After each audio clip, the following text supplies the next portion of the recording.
Presented by wearearcade.com. You're listening to Arcade Radio. Right, hello, this is Stevie SG, coming to you live and clear from Arcade Radio. I have absolutely done an amazing job surrounding myself with some of the most interesting people to ever grace the games industry. I'm going to go round the little imaginary table that I have in my laptop and introduce you to who you're going to be listening to for the next 45 minutes. I have Garrett White. Hello. Nice. How you doing? I'm doing very well today. Thank you very much for asking. And for the people who can't sort of see you at home, can you describe to me what you're wearing, please? I'm wearing clothes, which for me is a rarity given that it's a Sunday evening. Lovely, awesome. Moving on from you, I've got Matthew Pollard. How are you doing, Matt? I'm good, thank you. For the people at home, can you please describe to me one thing you're looking at right now? My iPad. That's very intimidating and technological for me. Okay, moving on, we have Daniel Grosset. How you doing? Hey, I'm good. Can you please describe to the audience right now what your hair looks like? It's exciting. It's a giant afro of excitement. Okay, so that's awesome. The idea behind this is that we have decided to assemble the four of us to talk to you lovely people about a lot of things to do with gaming, really, and the world that surrounds it. But this is basically our little test run. It's what you'd call a pilot, which is, kind of cool. It might not be too interesting, but they've asked me to take the helm for this about 2 minutes ago. So we're going to have a good time and a bit of a laugh. And I believe the topic this time around, if I look at my imaginary piece of paper, is E3. Which sounds pretty interesting. So, I mean. Yeah, I've heard of that, yeah. Yeah. It was something that happened. Delicious. Yeah, it happened this week and it, lots of stuff going on the interwebs about it. Basically one of the biggest games events of the year, not only games but tech as a whole. Pretty interesting going on in LA. I'm going to hand over to Garrett, who's probably our main guide to explain it's for people who probably don't know a lot about it, what it is, and then give us some starting points on it. So over to you. Well, E3 is the event in the annual games media calendar where everybody gets together to discuss the latest and greatest goings on in a wonderful, wonderful industry. The platform holders get together and tell you exactly what you are and sometimes aren't going to be buying over the next 12 months. And the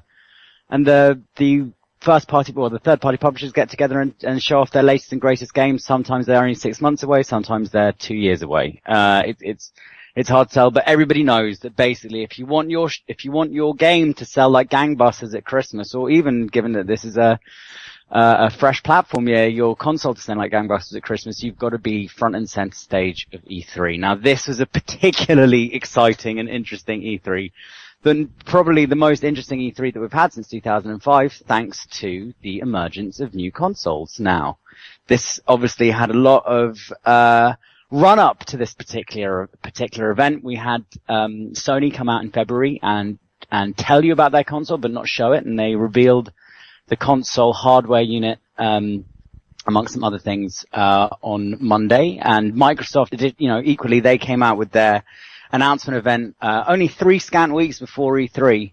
And this, I think it's been very well covered exactly how they focused on the TV and media aspects of their device. And then this E3, they very much focused on the games, and all about the games. We also had conferences from Ubisoft and EA, and some other bits and bobs, and I'm so full of opinion of this particular E3. I've genuinely been looking forward to it, personally speaking, since 2009, and can't wait to dive in. But I'm more than happy to pass over on to you guys first. Let's just turn into a monologue. Gary, I can see that you're absolutely busting with opinions on this, which is awesome, but it's not a one-man show. So Matt, I'm going to go to you because, that's sort of one sort of way of looking at it. How many E3s have you watched? And I've got a question for you as somebody that's sort of not as into E3 with all of its shenanigans and stuff. Do you think it's more of sort of a load of smoke and mirrors, or do you think it's sort of something where you should take everything at the face value of what's being presented? I find it's a little bit of column A, column B here, because to be honest, this E3 is probably the first one I've really paid any attention to. The previous ones from the last few years, we haven't had any new console releases, so it's generally been mainly game announcements and things like that. This one, obviously, we've had the Xbox One and the PS4, so this one everyone's been sitting up and paying attention, but I think you have to, take it at face value for some points, because obviously there's going to be a lot there that will happen, but we're currently like 6 months off the launch of the new console, so I think between now and then you're probably going to find a lot of flip-flopping, especially from Microsoft, given, which I'm sure we'll get into, given everything that went on. So, but I think, yeah, we'll be able to take some firm facts away from this, but I think 6 months down the line, I reckon there will be some changes. If there's not, I'll be very, very surprised. Okay, cool. Well, before Garrick sort of powers in with his opinions and everything, Daniel, can you give us a basic sort of what the big things were for somebody that kind of really just needs a quick blow-by-blow of what happened? Well, firstly, of course, there was Microsoft taking the helm. They came in with, they made a big point of going games. After the reveal, where they were very much about television and sports, and the jokes we made, television, sports, everything sports. They knew what they had to do this time around. They came blowing in with games. They didn't mention the Kinect because people are still really kind of like iffy about the Kinect, especially now that you can't turn it off and the parents got all these extra features and things that are, some might say, detrimental to privacy and such. I think they came in strong. After Microsoft, there were of course EA and Ubisoft. I felt that Ubisoft had a really strong, a much stronger showing this time around than they usually do. More so than EA, actually. I kind of glossed over a lot of stuff that EA was saying, to be honest. It just all seemed like the same old thing. I felt like this generation was looking to get going a lot like the last generation, whereas Ubisoft were pushing out a lot of new stuff. And then, of course, at 2 in the morning, when I was half dead, Sony came on.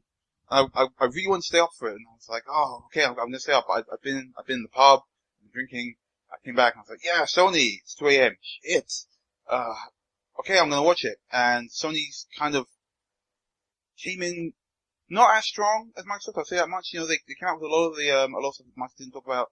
A lot of people were very excited for things like, Final Fantasy and Kingdom Hearts and, Infamous Second Son and such. And then they knew what they were doing and they rolled right in by just slapping Microsoft's entire DRM situation in the face with a big wet haddock of information. Just a big Sony haddock, just slapping him in the face.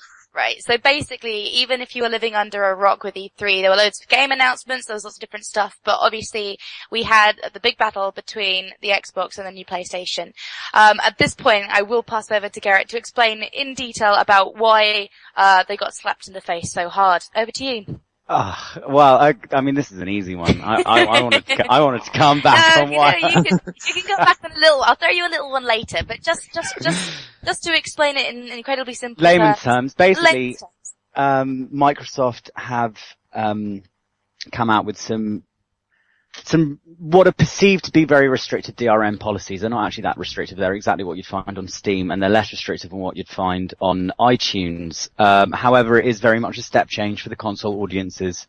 And I think there is a credible argument to be made that console audiences are tending to lag behind, I'd say PC audiences in terms of their overall awareness of the current goings or the bleeding edge of technological innovation. And I'm saying this as a console gamer. PCs, I stopped being in touch with them around about the turn of the century because it just got too complicated. I don't want to have to track, clock speed and RAM speed and all the rest of it. And so it's, it's a bit of a shock to console audiences. Additionally, Sony came out with, a much lower price point, $100 less in the States and about 80 quid less in the UK. The interesting thing here is that the Sony hardware is actually more powerful than the Microsoft hardware, and the reason they've managed to make this saving is by not bundling in their camera, which is another negative point for Microsoft, because at the moment the perception is that the Kinect will always be watching you, always be listening to you. Now, exactly what that means has yet to be determined, and probably won't be determined until it actually hits people's living rooms. But that information came at a very bad time, considering the recent leak with Prism in the United States and how Microsoft has been feeding information in, or at least has alleged to be providing information to the National Security Agency, and so therefore nobody wants what could be a CCTV camera in their living room.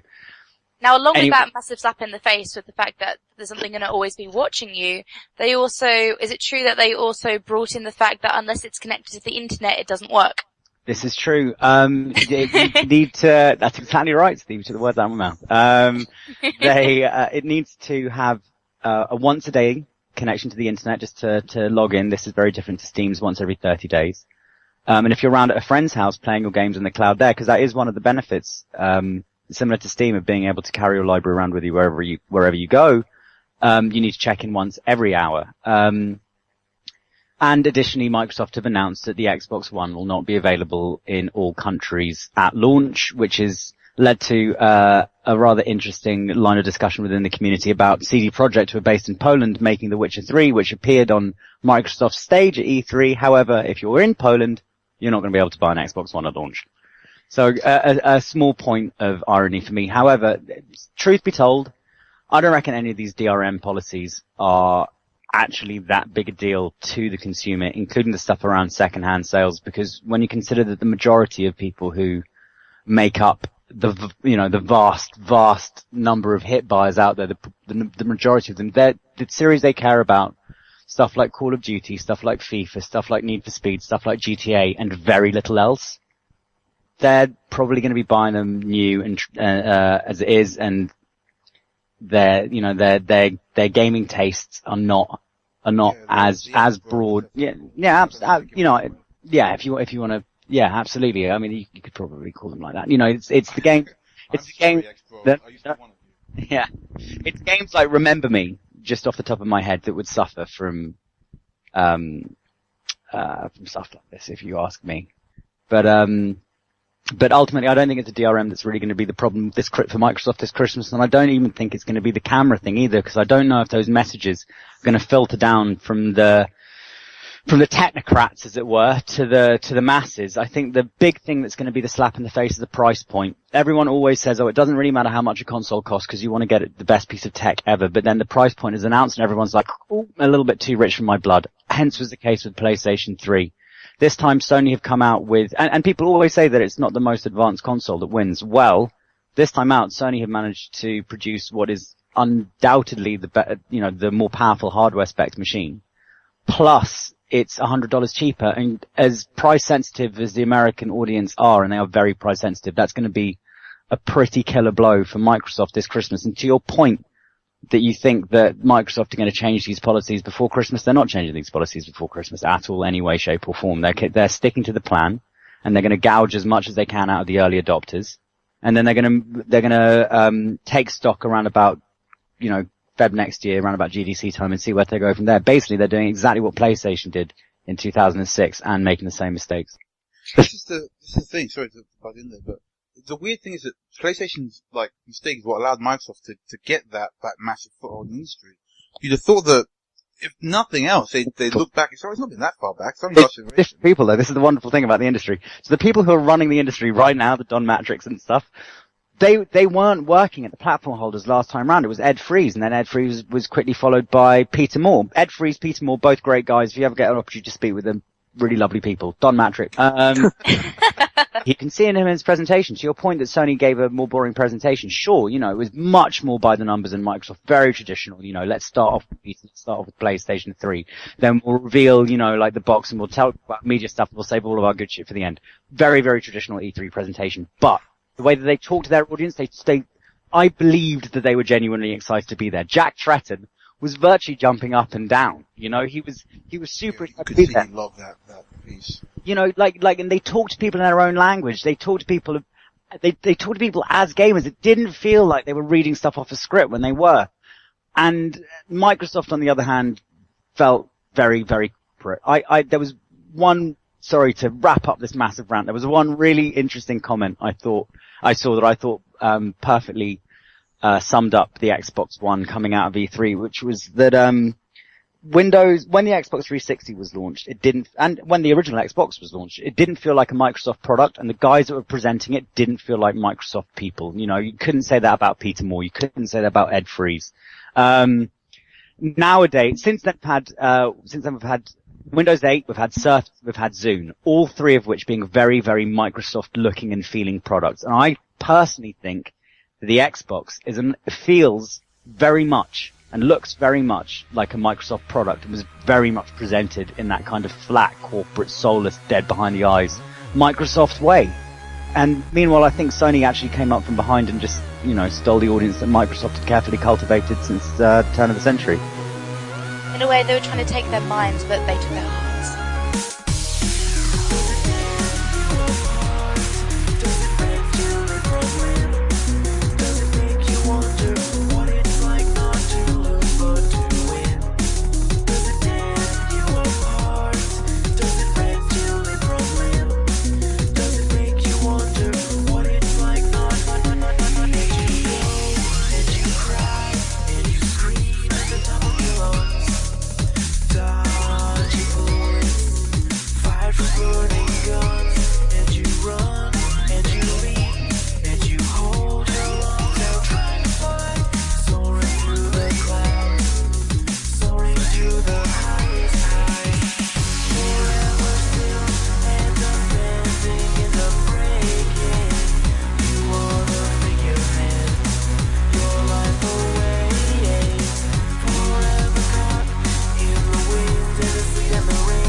So I think at this point we're going to sidle off on the, the big announcements and move to what kind of should really interest us, apart from these consoles, which is of course the games.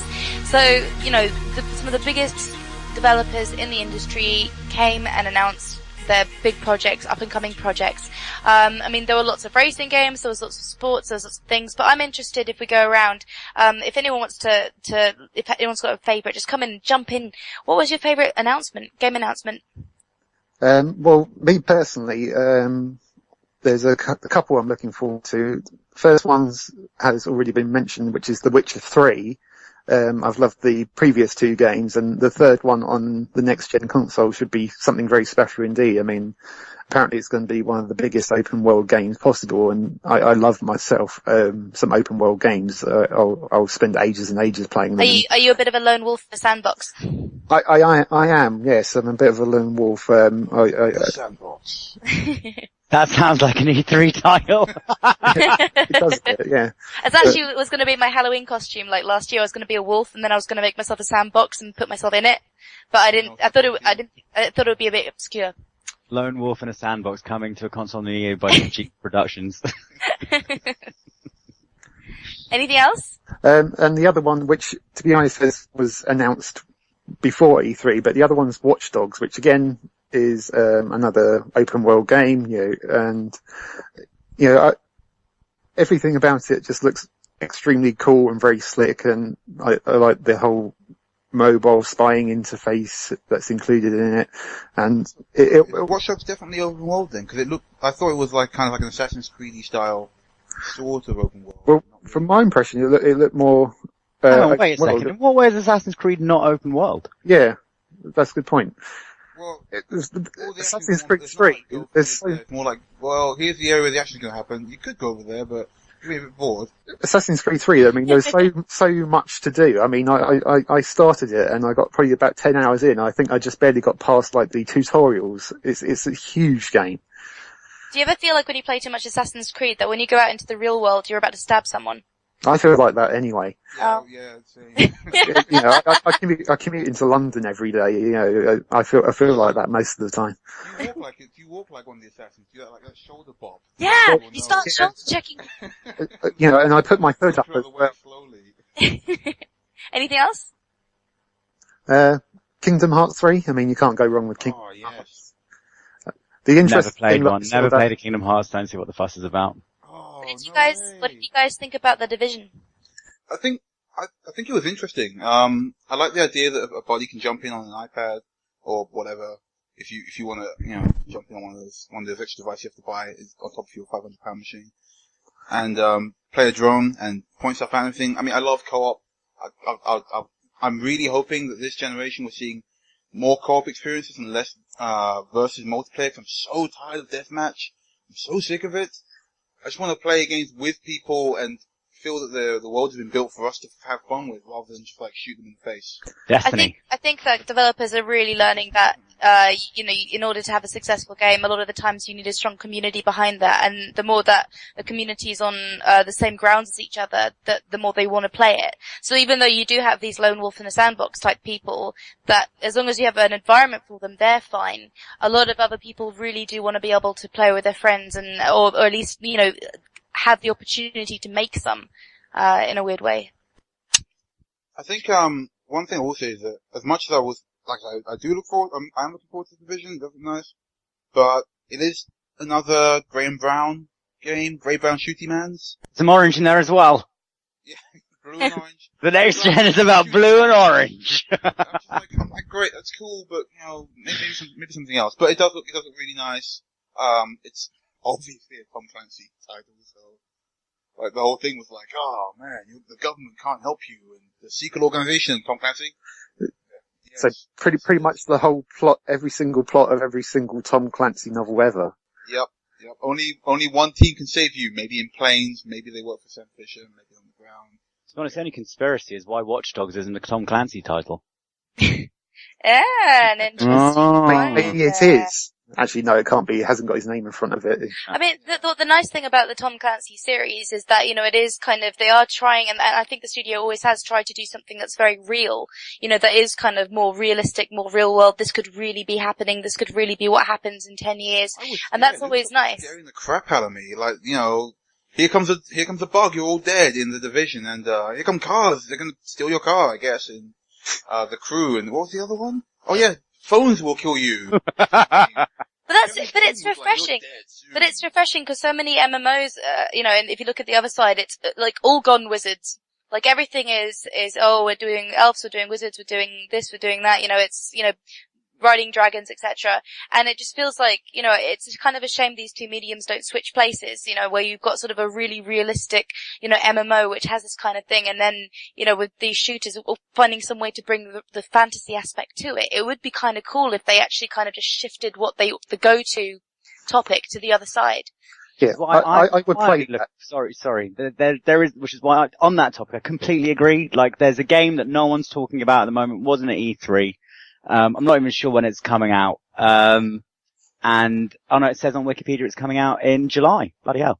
Called Dark by Calypso Media. It's probably gonna be crap. It's a vampire game, but it's like a vampire game where it's like modern day, you're a guy wearing a hoodie, but you're a vampire, and, it's not sparkly, it's not glittery. It's kind of stealth, kind of like a cross between Legacy of Kain, which I love, and Splinter Cell. It looks fucking rad. And yeah, no, I agree with all of you. Like, too many of the same tropes over and over. If it's not modern day and kind of apocalyptic, then zombies can't be too far behind. Yeah. For a second I thought you were going to say Pokemon-alyptic, and I was really excited. Pokemon-alyptic. I played that game. Pokemon Apocalypse. The Poke-apocalypse. Right. Poke my lips. What?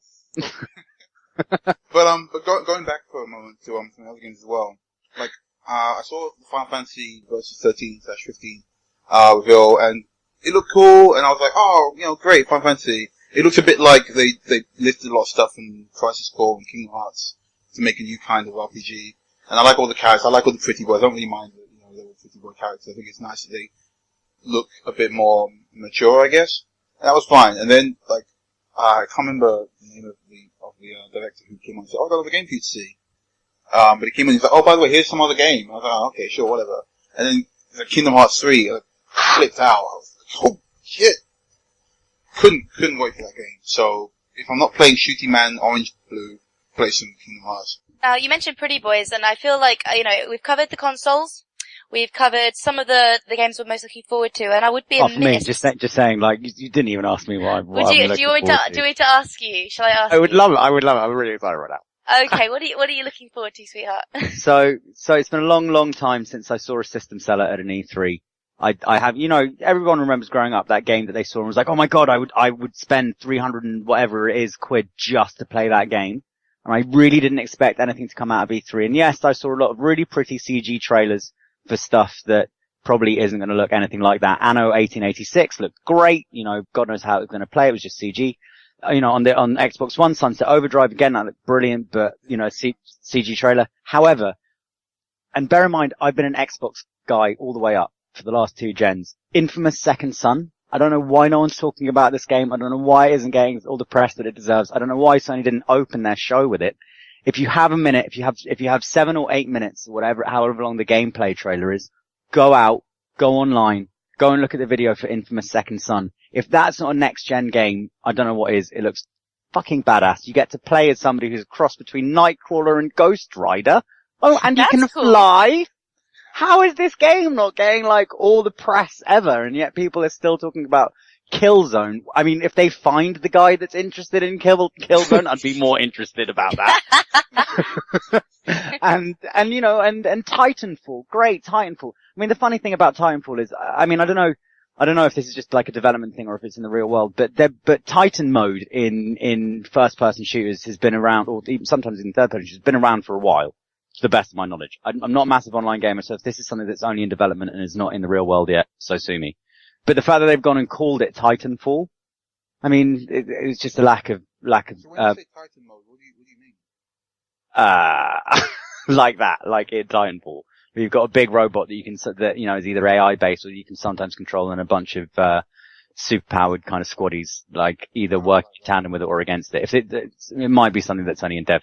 We were saying years ago that the company that makes the first really good mech game is going to have a massive cash cow on their hands, right? MechWarrior. Yeah, exactly. Mechs are cool, so I can see how that would take off. And to your point about the Division, yeah, it looks great. I know at least 2 developers who would probably be going, fuck, we're going to have to go back to the drawing board now.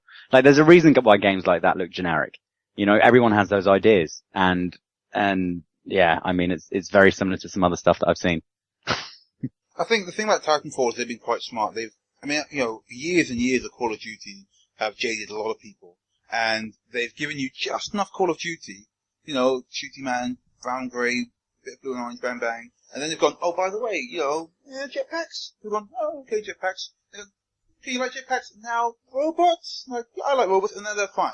Suddenly, they're stepping out of the Call of Duty groove, slowly, 1 foot, but we're seeing a game that is, it's being pushed as, by the makers, the Reef Entertainment, who are the original guys for the Call of Duty series. And that gets in all the fanboys with getting it, it's not, military, blah, blah, blah, bullshit nonsense.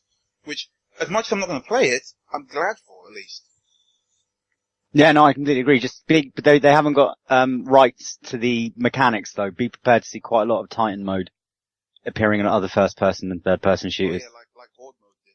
Yeah, absolutely. It's an obvious concept. Well, it's not, I mean, I didn't come up with it, but, it's obvious in the sense that I've seen it in other games. All I'll say is, not Call of Duty, the new one has a dog. Look, everyone's gone crazy about this dog. Can't wait. God dog? The green screen dog, yeah. This thing has been the star of, every single email that's ever come to my inbox for the last 2 weeks. Did you see the dog? Yes, I saw the dog. The dog looks very impressive. My only thing is that dog is... Is he though? I thought the graphics looked shit. He's definitely gonna die. It's probably got to get shot by half That's of the people who play it. Or turn on you and you have to shoot it or something. Oh, what would be cool? What would be cool is if the dog starts talking halfway through and they obviously, it just becomes like you were the dog all along. it's like a homebound kind of adventure game that's more like Journey, actual shooter. The dog comes up to you halfway through a level and you just nods in the direction of a well. What do you mean someone's fallen down the well? It's going to be a military version of Old Yeller, I think. Oh man. I'll tell you what. That dog is so dead. In realistic terms, if anyone's who's ever sat on a focus group they can tell you just exactly how much a massive deal graphics are. I know as an industry, we're all saying now, like, oh, graphics aren't so important anymore. It's all about the experiences and the storytelling. Yeah, that's not actually the case for 90% of people out there. The reason why they upgrade their hardware, whether that's a graphics card or whether or not it's a console, it's just to get better graphics. Battlefield shat all over Call of Duty from such a fucking great height. It's ridiculous. And I know the gameplay's different. I know the Call of Duty that was the Frostbite engine. No? Yeah, absolutely.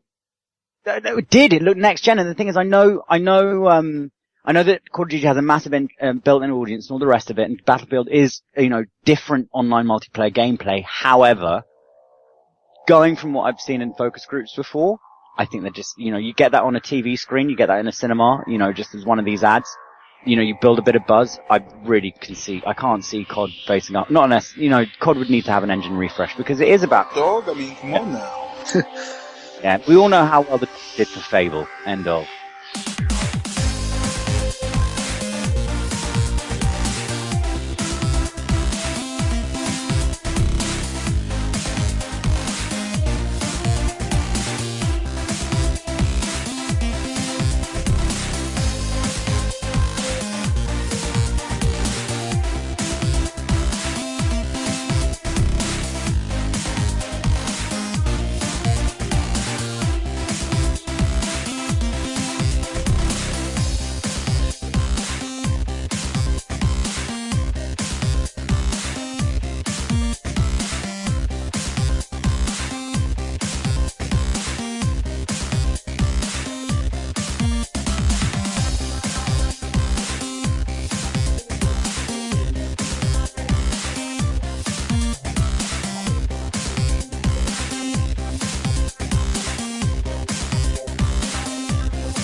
Okay, so if we were so there were loads of awards given out at E3. What I was gonna say is, we discussed the games, we discussed that. The event itself was pretty awesome. There were lots of big babies and things like that, and loads of people there, thousands and thousands, big announcements, loads of celebrities. And I feel like we should probably give some awards ourselves, which we can come up with now. But I'd like nominations for you guys for your least favorite game. What was your turkey? I'm trying to think. And bearing in mind, you're allowed to be as open about this as you want. We're all friends, Really good. Yeah, That's a really good one. Because there was lots of impressive stuff, but apart from the whole, Xbox sort of failure, what was the sort of thing where you thought, really? I guess I'm going to still say Ghosts, Call of Duty Ghosts, because that's the first thing that comes to my mind, but also just their whole, their idea of next gen was like, fish, move out of your way, and what? Sorry. What happened in Super Mario 64? Oh, Matt Lee's posted such a funny video about that on videogamer.com where everyone gets so excited about the water sections of COD in the future that it's going to be an underwater thing. You're just going to get there, it's going to be a tank, and you just go in it. It was such like, you believed it. It just seemed so ridiculous. You can you can mantle, like, chest-high walls. Wow, thanks. Oh, it's 2015 now, my friends, I'll tell you what. Up until now, I've been running at them, and crying. I put the pad down and just cry myself to sleep because I can't mantle chest-high walls in current-gen games. And of course, then there was the dog. And, like, as you mentioned, like, graphically, that dog could be in a modern-day game. That dog could be in any game that's out there. It doesn't look that amazing. I don't look at that dog and think, yeah, that's some sleek fur. That's a sweet-looking dog right there. Dog. Wow. So many polygons. it just doesn't happen. I don't care how many dots you pull on the dog, it just doesn't seem impressive to me. Okay, well, I'm glad we're starting to get some feelings out. This is important. Anyone else got anything they want to add to the pile? Yeah, Minecraft. I get like indie games. We found this really great game. Only 6 million people found out before us. Yeah, it's just like, they're releasing a new Minecraft, on the Xbox One. I mean, for one thing, I get Minecraft. I mean, it's cool, but, it's lovely. It's nice. That's wank. Come on. But, come on. Fucking Lego. But, using it as like, one of your selling points for your next gen console, something that looks like, it was built in someone's bedroom or something like that. Well, that's the fun of it. I know, but don't use it as like a selling point for your new next gen console. I mean, it's already out on the Xbox. It's out on everything now. It's just like, okay, just mention, you can play Minecraft on the Xbox One now. There you go. Put it to one side. There you go. It's a completely different game that you have to buy again and your saves don't carry across. Exactly. It's a new game. It's a new game that looks exactly the same. It's a new same game. Yeah. Well, Wargaming did that as well, didn't they, with tanks? Did they? Well, yeah. I'll be honest, I saw that and I thought, is this a real thing? Oh, you should see their parties, dude. That was the question I asked when you see a wargaming party. Like, they are so far, it's like walking into the late 1970s, early 1980s and all the misogyny involved. Oh. Like, I thought this year with Booth Babes at E3, it was very, very restrained. I thought there were... I saw some really nice booth guys, actually. And let's long for a future where you do see lots of booth guys, Yeah. I'm serious. Yeah. Like, I'm sick to fucking death of all this bikini armor. Let's, if you're going to insult people's sexuality, let's insult guys as well. I can't remember what I was talking about then. Sorry. Well, I mean, you raised a good point. I mean, obviously, like, the Booth Baby argument at, all of these. Did you say Booth Baby? Things. Booth Baby. I'm down with that. Booth Babies. Well, it's been done. We've had the conversation and the feminist argument's been done and that's not what this is about. This is going to be about E3, not about, different marketing exploits within E3. But I mean, it would be a mistake not to talk about the fact that for most games developers, it really is all about the parties. I mean, I was looking at, on Facebook groups, all of this kind of stuff. And like a bunch of my friends have gone out. And I'm like, so how was it? Oh my god, you must have been so excited about all the announcements. They're like, oh, I have no idea what's going on. I'm literally just drinking and here for the parties. And it was kind of sad really because I mean, I didn't get to watch E3. I watched it on Twitter, but I was doing other things at the same time. But I was keeping up with all of the announcements via my Twitter feed. But the people that I knew that were actually out there weren't actually watching the announcements either.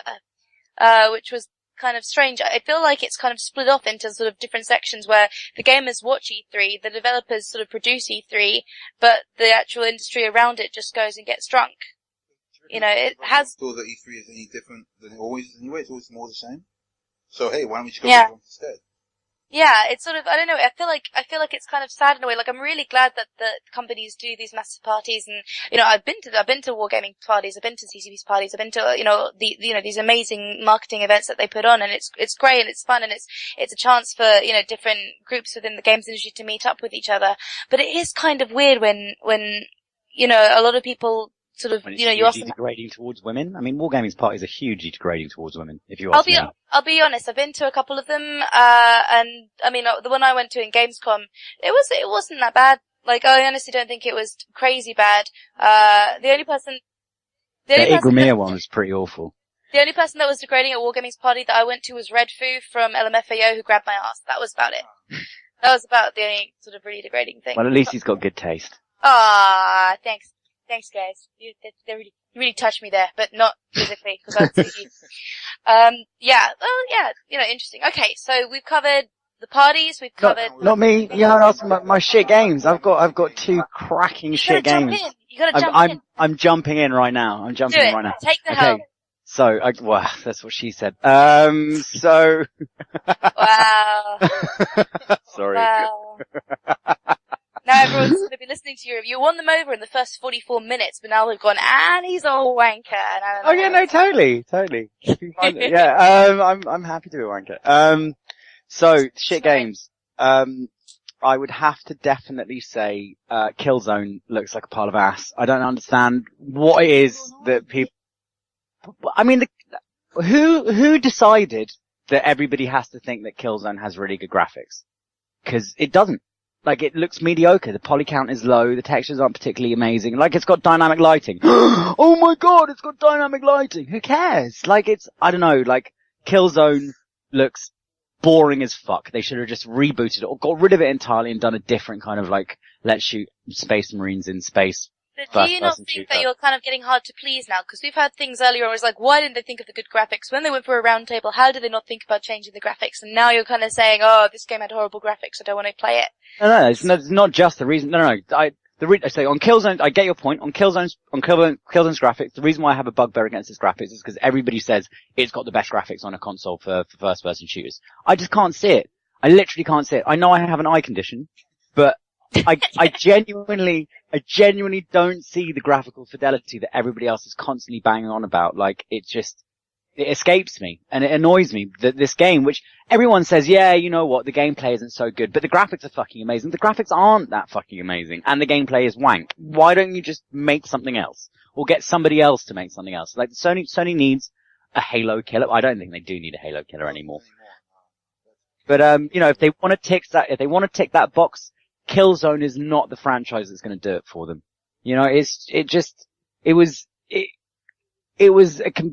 I don't know, just looked wank if you ask me. It just didn't, it did the opposite of doing anything for me.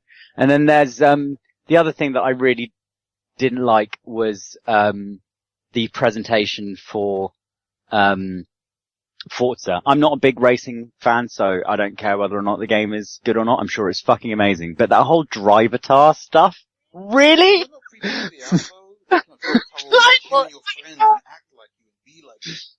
It's the way that he says it as well in this kind of like ever so slightly camp voice, and coming from somebody with ever so slightly camp voice, we can smell our own. It's almost like, do you remember Vic Reeves in yeah, like when he was just rubbing his thighs whenever there was a attractive girl on TV. It was like that. Oh, I love this car. I love it. Look at the sunshine playing from the plate. Oh, it's like, fucking hell, you're a weird guy. Like, get off the stage. I don't know, if they had Vic Reeves in a Forza game, I would probably play that, to be fair. You know. Vic Reeves' voice. Then I'd probably... you on the That would be the first racing game I would play if that was how I was, start your engines, loves. Yeah, that's the new strategy. Have Vic Reeves in everything. Have Vic Reeves in the next Assassin's Creed. I think it's Assassin's Reeves? Yeah, that could work. There was one more game that fucked me off and fucked off a lot of people in the community as well, which was Killer Instinct. Now, I reacted the same way that the rest of the community reacted to this news. That Killer Instinct, would not be developed by Rare. I actually called this online. I said, anybody who, Don Matrick would never in a million years allow Rare to develop anything that they would actually want to develop. Anything close to an action game. Because he hates Rare for various reasons that I'm more than happy to discuss in the future. But, so, they gave it to Double Helix. I've worked with Double Helix before. They're not very good at the best possible time. They've got a lot of good ideas, sloppy execution, they're fucking slow. But they're a B-team developer. You pay peanuts, you get monkeys. They've never done a fighting game before as well. I don't care how great the talent is that they've hired. The producer, who probably be in-house, I'm wagering, is gonna be, not familiar with that type of development environment. And they're sending builds over to Rare to check. To be fair, that doesn't make a blind bit of difference. Everyone who was involved with that game has left Rare, apart from maybe 2 guys who were testers on it. I remember seeing a tweet from Chris Seaver saying was really surprised by the KI announcement because they hadn't asked me to revoice Spinal. But, So aside from fucking up things with the developer, it's also free to play. Now, I I was initially very angry about this because like every other gamer out there, I'd hear the words free to play and I'm like, like some kind of, I don't know, like some kind of anathema. And to be honest, actually, one of the PRs I was speaking to sold me on the idea that, you know, fair enough, actually fighting games make a lot of sense for the free to play model. You know, you don't have, you know, there are loads of fighters in Tekken or Soul Calibur or Virtua Fighter who I'd happily never buy. And that means, you know, dollars off or pounds off the game that I'm buying. Yeah, well, that's great. You know, I'm down for that. However, there's this kind of thing, there's this kind of tradition within fighting game demos, at least, that you get 4 characters and 2 stages. And to sell a game, well, I mean, it's free, fair enough. But to give you a game then, with 1 character and 1 stage, not even 2 characters in a stage. Well, like, that's a demo, isn't it? Actually, like 1 fast character, 1 normal character, 1 heavy character, and then, you know, there's stages. They did that with, yeah, precisely. I think if Microsoft had said it's a free to play game, and we're going to give you 4 characters and 2 stages and we're going to rotate them like League of Legends, I think that would have been great. I think that would have been really forward thinking. It would have been well received. And I think even people would have been like, okay, let's give Double Helix a shot. As it is, it's kind of like a, hey, we brought back this game that you've been asking for like 20 fucking years, only we brought it back in the way that you wanted the least. And so ultimately, even if the software is good, I think that this is another example of Microsoft just being massively arrogant and really buying into their own hubris. Okay. Do you feel better now? Yeah. Moving on from that now, it sounds like a bit of a weird question, but this goes out to everyone as well. Do we think E3 was a success? I don't know, in terms of getting the message out there, sure, yeah, but I think, I don't know, the way I feel, like, I think Nintendo probably got the right of it, whereby, how much do you even need E3 these days? Like, you can get every bit of information you need, pretty much, like that, straight through YouTube or whatever. It's a lot of money, and it's a lot of, you know, it's a lot of excess, and whilst, yeah, it does its job, and it gets everybody really pumped and everything, there's nothing that you couldn't really do with like a decent live cast. I'm talking to you, Sony, decent live cast that actually doesn't stop streaming for 5 minutes. Because everyone was saying as well that it's like, oh yeah, it's every 3 years there's a good one. It's almost like you kind of wish companies would wait and just bring all of their stuff out on like, you know, I guess this year, people were saying it's this year was the good one, this year was the big one, this year was the, you know, the console announcements and the rest of it and all of the big, you know, ticket games and things like that. So, I mean, shouldn't we have been coming away from it thinking, oh my god, I mean, it probably would have helped if we'd been there, but... I would say this one was a memorable one, if only for the, like, the, you know, the Sony bitch slap that happens, you know, towards I think if that hadn't happened, it would have just been another E3, you know, it wasn't bad, but it wasn't like, oh my god, so, you know, yeah. Okay. Alright. That's me. I thought E3 was fucking Garrett, banging. Sorry to interrupt. I thought it was fucking banging. I thought it was amazing. I loved every single moment of it. I thought it's the first time in ages where I've genuinely been excited about the industry again because it can get quite jaded. Did next gen look quite as good as what I wanted next gen to look like? No, but I was prepared for that because, you know, you up poly counts so high and there's very little difference to be, you know, visible to naked eye. It was all about scale. Next gen's all about scale. In terms of was it a success? Absolutely. You know, numbers were up this year by I think about 5,000 in terms of attendees. Mainstream media coverage hasn't been this strong in quite a long time. Were the first parties able to get their messages across? I think Sony obviously definitely did. Microsoft, I mean, I think really they just need to fire all of their PR people and just get in a different load.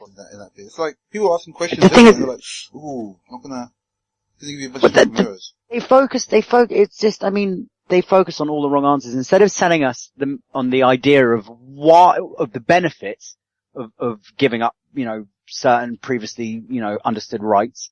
You know, like the fact that you can, you know, 10 of your family members can play any game that you buy anywhere in the fucking world from their Xbox One, or you can go around your friend's house. Rather than having to take your disc over to your friend's house, you can just go there and like sign into your console and show them. Rather than telling us on this massively like wonderful kind of like cloud connected vision, they just said you can't do this, you can't do that. And I think that's a real messaging failure. So I really think that Microsoft's messaging fell down. Will that actually affect their bottom line? I'm not really sure. I think Titanfall is a really strong game for the core. In terms of whether or not, you know, doing E3 every year, fuck yeah. Why would you want to get rid of this? It's amazing. It's the most fun you can have every year. In fact, I would say get rid of Gamescom. Get rid of TGS. You know, have everybody's marketing budgets focused on just like the one show.